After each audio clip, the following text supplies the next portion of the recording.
Yo guys, may mga bansa daw po ngayon na tinamaan ng mga malalakas na lindol na halos sabay-sabay daw po. Siyempre, yung Pilipinas, nakaraang linggo, yan din po ang nangyari mga sangkay. At may mga kasabay din po ang ating bansa na tinamaan. Ngayon, pag-usapan po natin, ano nga ba ang sinasabi ng Biblia tungkol po sa pagbabalik ng ating Panginoon at patungkol po dito sa mga lindol na ito. Hello guys, what's up? This is me. We are back dito sa ating YouTube channel. Kamusta po kayo? Mga kababayan, mga solid sangkay, mga kapatid.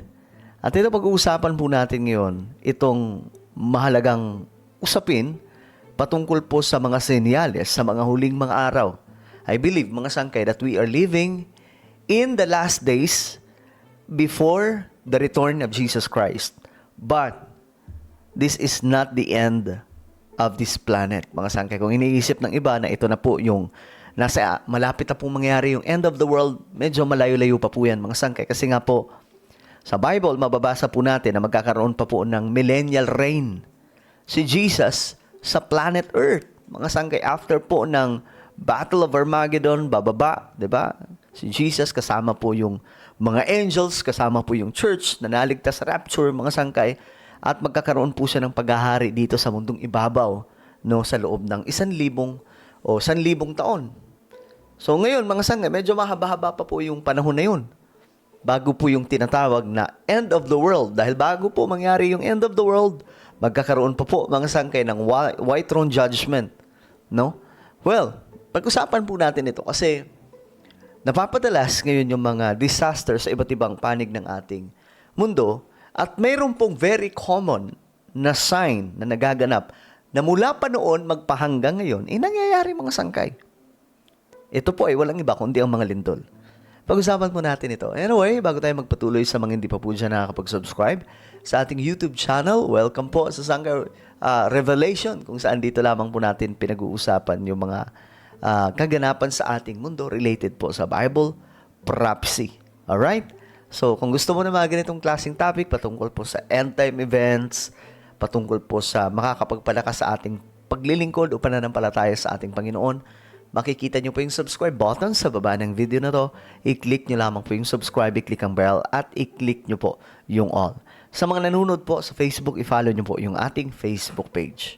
Alright guys, so kaunting silip tayo ng balita, no? Kasi ayon po sa report, mga sangkay, China at Indonesia nakaranas ng magkahiwalay na malalakas na lindol. So, hindi pala ito simpleng lindol, mga sangkay. Tinawag pa po na malalakas. Okay, tingnan po natin ang balita. Kasunod ng naranasang malalakas na lindol sa Pilipinas nitong mga nagdaang araw, ilang bansa pa sa Asia ang niyanig din ng matitinding lindol. So, dito sa Asia, Isa ang nasawi at 4 naman ang nasugatan matapos tumama ang magnitude 6.3 na lindol sa probinsya ng Qinghai sa northwestern China. Sa northwestern China, yan, makikita nyo mga sangkay, nag-crack po yung mga pader, no? Matitindi din po ang damage. So, imagine niyo to, kahit po may mga mayayaman na bansa, hindi ligtas when it comes to natural disaster. No? Kasi itong lindol, very common na nangyayari mga sangkay. No? Lalo na po din sa Asia. No? Kung saan dinadaanan po tayo ng ring of fire. Ngayon, sa China, nangyari, mayroon din po sa Indonesia. Naganap ang panyanig noong Martes ng hapon at naitala sa lalim na 10 Grabe, oh. kilometro. Agad na nagpatupad ang China ng Level 4 emergency response at nagpadala ng mga rescuer, sakyan at search and rescue dogs sa mga apektadong lugar. Inilikas din ang lahat ng manggagawa sa mga minahan malapit sa sentro ng lindol bilang pag-iingat. Samantala, niyanig din ng magnitude 6.7 na lindol ang isla ng Sulawesi sa Indonesia. O ayan, mga sangkay, oh, grabe yung crack.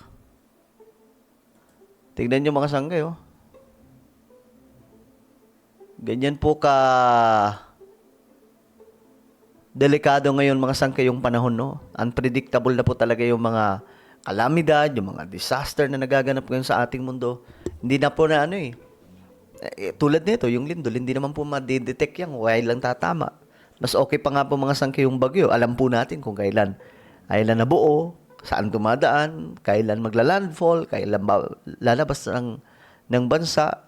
So, ito, lindol, ito yung sekretong nagaganap sa mundo na bigla na lamang po tayo bubulagain. Diba? So, ito sa Indonesia naman. Ilang gusali ang nasira. Ayon sa mga otoridad ng Indonesia, wala namang banta ng tsunami sa kabila ng malakas na pagyanig. So, ayan, mga sangkay, Indonesia, Pilipinas, China. Meron pa na ito, mga sangkay, doon po sa some part, doon po ata ito sa US or sa Amerika, mga sangkay, naganap din po yung pagyanig. So, marami po, halos sabay-sabay po ito, mga sangkay. At ina-update nga po natin sa kabilang channel yung mga kababayan po natin sa nangyayari na ito sa iba't ibang panig ng ating mundo. At ngayon, anong tanong dito? Anong sinasabi ng Bible tungkol dyan? Actually, itong mga lindol, ito po yung very common, mga sangkay, na sign, no? Ito yung very common na sign ng ating Panginoon kung kailan magaganap or kung kailan malapit nang maganap yung kanyang pagbabalik. So, sabi sa Matthew chapter 24, I know, alam nyo na to, guys. For nation shall rise against nation and kingdom against kingdom. Man, it's happening already. No, nangyayari po ito ngayon, mga sangkay. Kaya nga, kung naglilingkod ka sa ating Panginoon, tapos hindi ka pa masyadong seryoso, dapat ka nang maalarma. Ito mga nagaganap ngayon. Hindi sa pananakot, mga sangkay. But again, lahat halos ng nakasulat sa Biblia ng mga prophecy, nagaganap halos sabay-sabay. And there shall be famines and pestilences. Ito nangyayari din po sa panahon po natin ngayon. Sabay-sabay po ito lahat. And earthquakes in diverse places. So ito, mga sangkay, matagal na po ito nangyayari. Up to now, di ba? May mga malalakas pa pong tumama sa ating mundo. I know, ang science, mayroon pong reason bakit nangyayari itong mga sangkay. Pero yung Biblia, hindi rin po magsisinungaling. Na malamang, gumagamit ang Diyos sa kalikasan o sa natural way ng ating mundo para po maisakatuparan ang kanyang mga salita, mga sangkay. May mga reason, ito yung reason, may ring of fire, etc. Mga sangkay, gumagalaw yung ganito. But again, nakasulat po yun sa Bible. Malamang, yun po yung mga tool para po mangyari, mga sangkay, itong prophecy. No? So, tayong naglilingkod sa ating Panginoon, dapat po tayong mas maging seryoso. No? Kasi, lahat ng ito nagaganap po sa ating panahon ngayon bilang paalala, bilang warning sa ating lahat that He is coming soon. Alright? Ano po ang inyong opinion? Comment down below. Huwag niyo pong kalimutan na i-subscribe yung ating YouTube channel. Mag-iingat po ang lahat. God bless everyone.